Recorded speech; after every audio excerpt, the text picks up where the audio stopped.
Carolyn Nichols, certified holistic nutritionist here at the Energy Shack to give you truths that you need to know today about sodium. Understanding, number one, that sodium is not salt. Salt has sodium in it. In fact, it has 40% sodium and 60% chloride. So this is very important to know because there are a lot of foods that we eat that naturally have sodium in them. A lot of our vegetables naturally have sodium. Celery is very high in sodium, so is broccoli. Is sodium or quote-unquote salt a problem? I want to show you today how salt is actually not the main culprit of some of the diseases that we're seeing today and why it can be a culprit for some other ones. And in fact, I want to explain to you in just a few moments why if you completely eliminate sodium from your diet, it can actually be a problem. So let's first have some understanding is that we are recommended by the FDA that we should really just have about 500 milligrams of sodium in our diet every day. Do you know that 1.5 teaspoons of salt is, can you guess? Yeah, over 3,000 milligrams of sodium. It's a problem. So most of us are consuming too much, but where is the too much coming from? If you are having just regular food that you make at home, you probably don't have to worry about salt too much unless you load it on everything. Most of the problem of the food that we're consuming that raises our sodium levels too high is processed food. There are millions of dollars that are put into making sure packaged food and fast food has the exact amount of salt, fats, and sugars, not that's healthy for the body, to make you and I very addictive and to go back and want more. So understand that when you're buying pizza, when you're buying burgers, when you're buying any packaged food, especially your cold cuts, those are really bad. Those are just packed with so much sodium. One, it's a great preservative, but two, it's there to make you want it more, go back, get more, and keep going on this vicious cycle. So number one, to help you with your sodium intake and to make sure it's at the levels your body needs, is best to just cook your own food and leave your takeout to once in a while. The other thing that I want you to understand is that sodium is important. If we take sodium or salt completely out of our diet, it can be a major problem. Sodium is very important for your muscle contractions. In order for all the nerve and the chemical reactions and the signals that go through the whole, your body and my body's like this big electrical system. Sodium is a key conductor for many of those communications within our body. As well, sodium helps to balance all the proper water, minerals, electrolytes, all of those that keep that proper balance in the body. But there is an organ that gets taxed when we have too much sodium, which many people know is the kidneys. So I do want you to understand, and with that last part that I said with the water and the sodium balance, if you have zero salt in your body, I have found with 2 clients over the last couple of years that put zero salt on anything. And deep within their cells, they have very, very interstitial, like their interstitial fluid, the water deep within their cells is so low. That's a problem.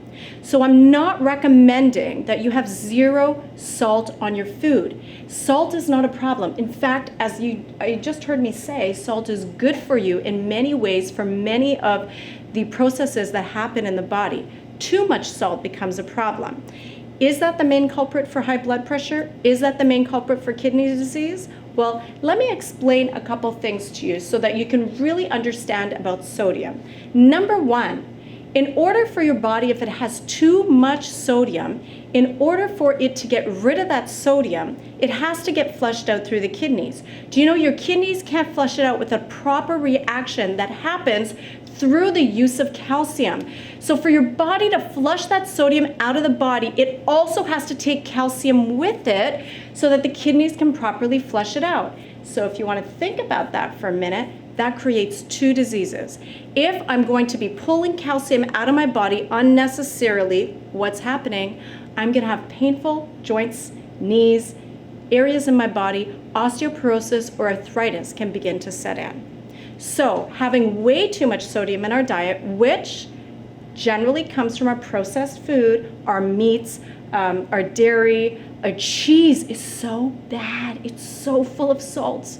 But if we're eating a natural plant-based diet and adding a bit of salt in our food, we should not have that issue. So here we're going to have, one, an issue with osteoporosis or arthritis, believe it or not, from too much sodium. Number two, calcium's being pulled out of our body so that our kidneys can flush out all this extra salt. Our kidneys are getting so much calcium, calcification can turn into stones. So this is why a lot of people with kidney stones is because they have too much salt in their diet. But it's not necessarily the salt that's creating all those stones. A lot of the times it's the calcium. So your kidneys just start to, those calcium debris, there's lots left in the kidney, begins to calcify with the salt and create these stones.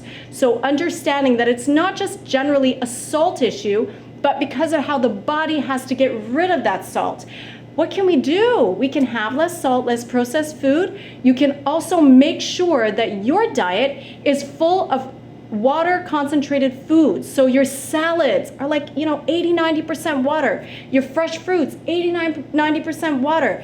Have some steamed vegetables after your salad with some plant-based beans and grains, those kinds of things. Again, you can add some salt on it and it should not become a problem for you at all.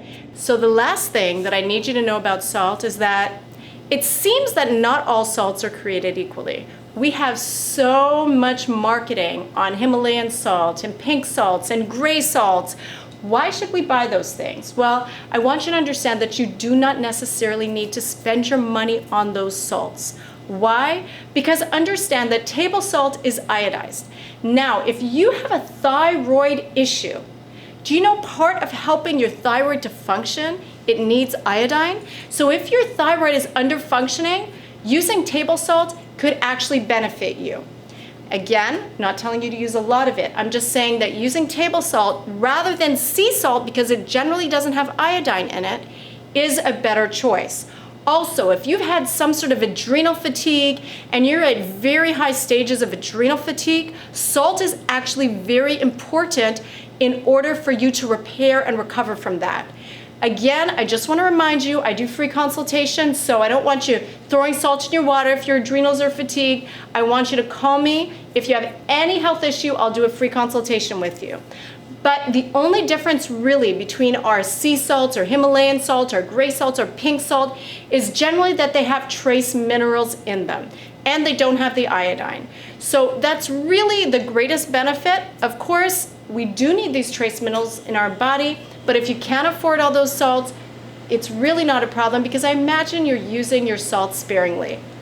So now, for those that are part of our membership program, I'm gonna show you a fabulous, wonderful seasoning that is made completely without salt, tastes amazing, throw it on your salad, season your vegetables with it, and you can use it like pretty much anytime and as much as you want. It's actually so good for you, super high in vitamin C and lots of minerals. And if you're not part of our membership program, I hope you can join, only $10 a month. But even if not, I hope this was great truths that you need to know for your health.